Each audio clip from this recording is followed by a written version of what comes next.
ਸਤਿ ਸ਼੍ਰੀ ਅਕਾਲ ਦੋਸਤੋ, मैं ਤੁਹਾਡਾ ਦੋਸਤ ਹਰਦੀਪ ਦੂ ਔਰ ਹੈਲਥ ਕੇਅਰ ਸ਼ੋਅ ਵੀ ਸਾਡੇ ਸਾਰੇ ਦੇਸ਼ ਤੇ ਵਿਦੇਸ਼ ਦੇ ਦਰਸ਼ਕਾਂ ਦਾ ਬਹੁਤ ਸਵਾਗਤ ਹੈ। ਦੋਸਤੋ ਅਸੀਂ ਹਰ ਰੋਜ਼ ਇੱਕ ਨਵਾਂ ਟੌਪਿਕ ਲੈ ਕੇ ਆਉਂਦੇ ਤੁਹਾਡੇ ਵਾਸਤੇ ਤੇ ਇਸ ਨਾਲ ਤੁਹਾਡੀ ਜਾਣਕਾਰੀ ਵੀ ਵੱਧਦੀ ਔਰ ਪਰਸਨਲ ਲਾਈਫ ਵਿੱਚ ਵੀ ਤੁਸੀਂ ਕਾਫੀ ਇਸ ਨੂੰ ਇਸਤੇਮਾਲ ਵੀ ਕਰ ਸਕਦੇ ਹੈਗੇ ਹੋ। ਔਰ ਸਭ ਤੋਂ ਵੱਡੀ ਗੱਲ ਹੈਗੀ ਹੈ ਕਿ ਇਹਦੇ ਵਿੱਚ ਅੱਜ ਦਾ ਜਿਹੜਾ ਸਾਡਾ ਟੌਪਿਕ ਹੈਗਾ ਵੈ ਉਹ ਬਹੁਤ ਹੀ ਵਧੀਆ ਟੌਪਿਕ ਹੈ, ਬਿਕੋਜ਼ ਤੁਹਾਡੀ ਨੌਲੇਜ ਵੀ ਉਹਦੇ ਨਾਲ ਵੱਧੇਗੀ ਔਰ ਸਾਡੀ ਵੀ ਉਹਦੇ ਨਾਲ ਵੱਧੇਗੀ। ਉਹ ਸਾਡੇ ਜਿਹੜੇ ਅੱਜ ਦੇ ਗੈਸਟ ਹੈਗੇ ਨੇ ਉਹ ਡਾਕਟਰ ਵੋਹਰਾ ਮੈਮ ਹੈਗੇ ਨੇ। ਉਹ ਤੁਹਾਨੂੰ ਦੱਸ ਦੇਵਾਂ ਕਿ ਉਹ HOD ਹੈਗੇ ਨੇ, ਕਿਉਂਕਿ ਸਾਡਾ ਉਹ ਕਿਸ ਚੀਜ਼ ਦੇ HOD ਹੈਗੇ ਨੇ ਉਹ ਆਪਾਂ ਇਹਨਾਂ ਦਾ ਇੰਟਰਵਿਊ ਤੋਂ ਪੁੱਛਾਂਗੇ, ਕਿਉਂਕਿ ਸਾਡਾ ਉਹੀ ਟੌਪਿਕ ਹੈਗਾ ਜਿਸ ਚੀਜ਼ ਦੇ ਉਹ HOD ਹੈਗੀ ਹੈ। ਔਰ ਸਭ ਤੋਂ ਦੂਸਰੀ ਵੱਡੀ ਗੱਲ ਉਹ ਹੈਗੀ ਹੈ ਕਿ ਜਿਸ ਚੀਜ਼ ਵਾਸਤੇ HOD ਹੈਗੇ, ਜਿਸ ਡਿਪਾਰਟਮੈਂਟ ਦੇ ਹੋ, ਉਸ ਚੀਜ਼ ਵਾਸਤੇ ਅਗਰ ਤੁਸੀਂ MBBS ਡਾਕਟਰ ਦਾ ਨਾਮ ਤਾਂ ਬਹੁਤ ਵਾਰੀ ਸੁਣਿਆ ਹੈ। ਹਰ ਚੀਜ਼ ਦਾ ਇੱਕ ਬੇਸਿਕ ਹੁੰਦਾ, ਲੇਕਿਨ ਡਾਕਟਰੀ ਲਾਈਨ ਦਾ ਉਹ ਸ਼ਬਦ ਜਿਹੜਾ ਹੈ ਉਹ ਬੇਸਿਕ ਹੈਗਾ ਵੈ। ਉਹ ਕਿਹੜਾ ਬੇਸਿਕ ਹੈ ਉਹ ਆਪਾਂ ਮੈਡਮ ਤੋਂ ਪੁੱਛਦੇ ਹਾਂ। ਲੇਕਿਨ ਇਸ ਤੋਂ ਇਲਾਵਾ ਤੁਹਾਨੂੰ ਇੱਕ ਹੋਰ ਐਗਜ਼ਾਮਪਲ ਦੇ ਦਾਂ, ਅਗਰ ਕਿਸੇ ਨੇ ਕੈਮਿਸਟ ਦੀ ਸ਼ਾਪ ਵੀ ਖੋਲ੍ਹਣੀ ਹੈ ਤਾਂ ਉਹਦੇ ਵਾਸਤੇ ਵੀ ਉਹ ਚੀਜ਼ ਜਿਹੜੀ ਹੈ ਬਹੁਤ ਹੀ ਜ਼ਿਆਦਾ ਜ਼ਰੂਰੀ ਹੈ।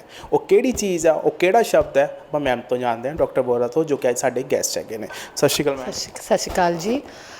ਮੈਂ doctor Hitant Vohra, head of department anatomy. ਹਾਂਜੀ, ਸਭ ਨੂੰ ਲੱਗਦਾ ਹੈ ਕਿਹੜਾ ਡਿਪਾਰਟਮੈਂਟ ਹੈ। ਹਾਂਜੀ, ਇਹ ਉਹ ਸਬਜੈਕਟ ਹੈ ਜਿਹੜਾ ਅਸੀਂ MBBS ਨਰਸਿੰਗ, ਪੈਰਾਮੈਡੀਕਲ ਇਹਨਾਂ ਨੂੰ ਫਸਟ ਈਅਰ 'ਚ ਸਿਖਾਉਂਦੇ ਹਾਂ। ਪਹਿਲੇ ਸਾਲ 'ਚ ਇਹਨਾਂ ਨੂੰ ਅਨੈਟਮੀ ਦੀ ਜਾਣਕਾਰੀ ਹੋਣੀ ਬਹੁਤ ਜ਼ਰੂਰੀ ਹੈ ਅੱਗੇ ਪੜ੍ਹਨ ਲਈ। ਅਤੇ ਇਹਦੇ 'ਚ ਅਸੀਂ ਕੀ ਪੜ੍ਹਾਉਂਦੇ, ਕੀ ਹੁੰਦੀ ਹੈ ਅਨੈਟਮੀ?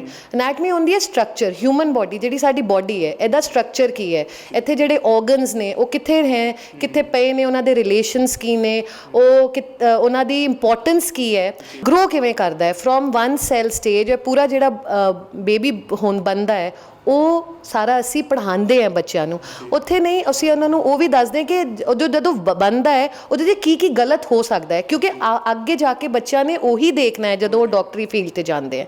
ਇਸ ਤਰ੍ਹਾਂ ਹੀ ਜਿਵੇਂ ਨਰਸਿੰਗ ਹੈ, ਨਰਸਿੰਗ 'ਚ ਵੀ ਅਨੈਟਮੀ ਦਾ ਬਹੁਤ ਵੱਡਾ ਰੋਲ ਹੈ। ਇਹਨਾਂ ਨੂੰ ਇਹਦੀ ਜਾਣਕਾਰੀ ਹਰ ਬੋਡੀ ਪਾਰਟ ਦੀ ਸਭ ਕੁਝ ਬਹੁਤ ਜ਼ਰੂਰੀ ਹੁੰਦੀ ਹੈ।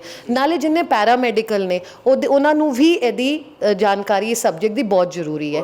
ਹੁਣ ਤੁਸੀਂ ਇਸ ਸਬਜੈਕਟ ਦੇ ਬਾਰੇ ਜ਼ਰੂਰ ਹੈ ਕਿ ਸੁਣਿਆ ਨਹੀਂ ਹੋਣਾ, ਕਿਉਂਕਿ ਇਹ ਕਲੀਨਿਕਲ ਸਬਜੈਕਟ ਨਹੀਂ ਹੈ ਜਿੱਥੇ ਤੁਸੀਂ ਇੱਕ ਡਾਕਟਰ ਦੇ ਕੋਲ ਜਾਂਦੇ ਹੋ। ਪਰ ਮੈਂ ਤੁਹਾਨੂੰ ਦੱਸਣਾ ਚਾਹੁੰਦੀ ਹਾਂ ਕਿ ਜਿਹੜੀ ਅਸੀਂ ਇਹ ਪੜ੍ਹਾਈ ਕੀਤੀ ਹੈ, ਇਹ MBBS ਤੋਂ ਬਾਅਦ, ਡਾਕਟਰੀ ਦੇ ਬਾਅਦ ਅਸੀਂ ਅਨੈਟਮੀ ਸਬਜੈਕਟ ਦੀ ਸਪੈਸ਼ਲਾਈਜੇਸ਼ਨ ਕੀਤੀ ਹੈ, ਜਿਹਦੇ ਕਰਕੇ ਸਾਨੂੰ ਇੱਥੇ DMC 'ਚ ਅਸੀਂ ਅੱਗੇ ਪੜ੍ਹਾ ਸਕਦੇ ਹਾਂ।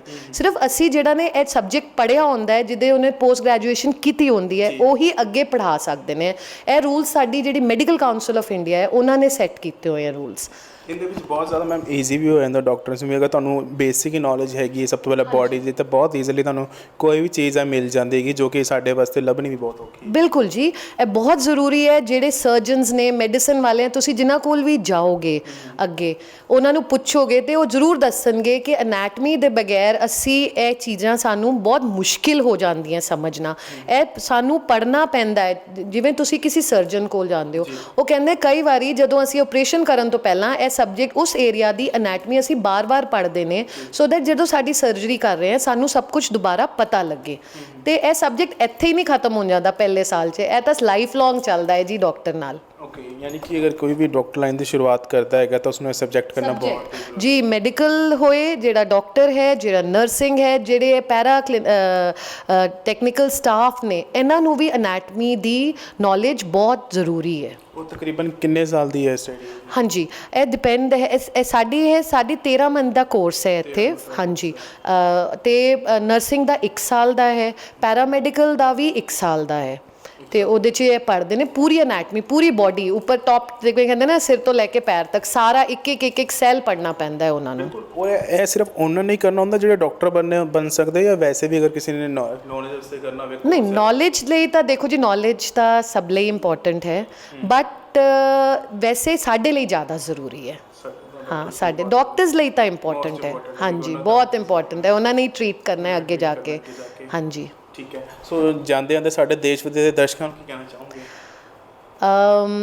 ਰਿਸਪੈਕਟ ਯੋਰ ਡਾਕਟਰਸ, ਬਿਕੋਜ਼ ਉਹਨਾਂ ਨੇ ਇੰਨੀ ਹਾਰਡ ਵਰਕ ਕੀਤੀ ਹੈ ਇੱਥੇ ਪਹੁੰਚਣ ਲਈ, ਅਤੇ ਉਹਨਾਂ ਦੀ ਜਸਟ ਰਿਸਪੈਕਟ ਦੈਮ। ਬਿਲਕੁਲ ਸਹੀ ਕਿਹਾ। ਬਿਕੋਜ਼ ਅੱਜ ਦੇ ਸਮੇਂ ਦੇ ਬਚਪਨ ਤੋਂ ਸੁਣਦੇ ਆਏ ਹਾਂ ਕਿ ਹਮੇਸ਼ਾ ਡਾਕਟਰ ਦੀ ਰਿਸਪੈਕਟ ਕਰੋ, ਆਪਣੇ ਟੀਚਰ ਦੀ ਰਿਸਪੈਕਟ ਕਰੋ, ਕਿਉਂਕਿ ਟੀਚਰ ਜਿਹੜੇ ਹੁੰਦੇ ਸਾਡੀ ਸੈਕਿੰਡ ਮਦਰ ਹੁੰਦੇ ਨੇ, ਕਿਉਂਕਿ ਉਹ ਘਰੇ ਅਸਲੀ ਮਦਰ ਜਿਹੜੇ ਹੁੰਦੇ ਸਾਡੇ ਉਹ ਘਰੇ ਹੁੰਦੇ ਨੇ, ਲੇਕਿਨ ਅਸੀਂ ਪੂਰਾ ਦਿਨ ਆਪਣੇ ਟੀਚਰਸ ਕੋਲ ਰਹਿੰਦੇ ਹਾਂ। ਉਸ ਤੋਂ ਬਾਅਦ ਜਿਹੜਾ ਸੈਕਿੰਡ ਹਮੇਸ਼ਾ ਕਿਹਾ ਗਿਆ ਜਾਨ ਬਚਾਉਣਾ ਰੱਬ ਤੋਂ ਬਾਅਦ ਅਗਰ ਕੋਈ ਹੈ ਉਹ ਡਾਕਟਰਸ ਹੈਗੇ ਆ। ਸੋ ਇਸ ਗੱਲ ਨੂੰ ਮੈਡਮ ਨੇ ਬਿਲਕੁਲ ਹੀ ਸਹੀ ਕਿਹਾ ਕਿ ਰਿਸਪੈਕਟ ਕਰੋ ਡਾਕਟਰਸ ਦੀ, ਅਗਰ ਜਿੱਥੇ ਹੀ ਮਿਲਦੇ ਨੇ ਤਾਂ ਉਹਨਾਂ ਦੀ ਰਿਸਪੈਕਟ ਕਰਨੀ ਬਣਦੀ ਹੈ ਆਫਟਰ ਪੇਰੈਂਟਸ, ਔਰ ਪੇਰੈਂਟਸ ਦੇ ਨਾਲ, ਕਿਉਂਕਿ ਉਹ ਵੀ ਸਾਡੇ ਦੂਸਰੇ ਰੱਬ ਹੈਗੇ ਆ। ਸੋ ਦੋਸਤੋ, ਅਸੀਂ ਆਸ ਕਰਦੇ ਕਿ ਤੁਹਾਨੂੰ ਸਾਡਾ ਇਹਦਾ ਪ੍ਰੋਗਰਾਮ ਬਹੁਤ ਹੀ ਵਧੀਆ ਲੱਗਿਆ। ਹੁਣ ਆਪਣੇ ਸ਼ਹਿਰ ਦੀ ਸਫਾਈ ਰੱਖੋ, ਆਪਣੇ ਮਾਤਾ ਪਿਤਾ ਦਾ ਧਿਆਨ ਰੱਖੋ, ਉਹ ਮੇਰੇ ਛੋਟੇ ਭੈਣ ਭਰਾ ਦੇ ਪੜ੍ਹਦੇ ਲਿਖਦੇ ਰਹਿਣ, ਕਿਉਂਕਿ ਪੜ੍ਹੇਗਾ ਇੰਡੀਆ ਤੋਂ ਅੱਗੇ बढ़ेगा India. So camera person be Manjeet ਦੇ ਨਾਲ ਹਰਦੀਪ ਦੁਆ ਨੂੰ ਦਿਓ ਇਜਾਜ਼ਤ। ਧੰਨਵਾਦ।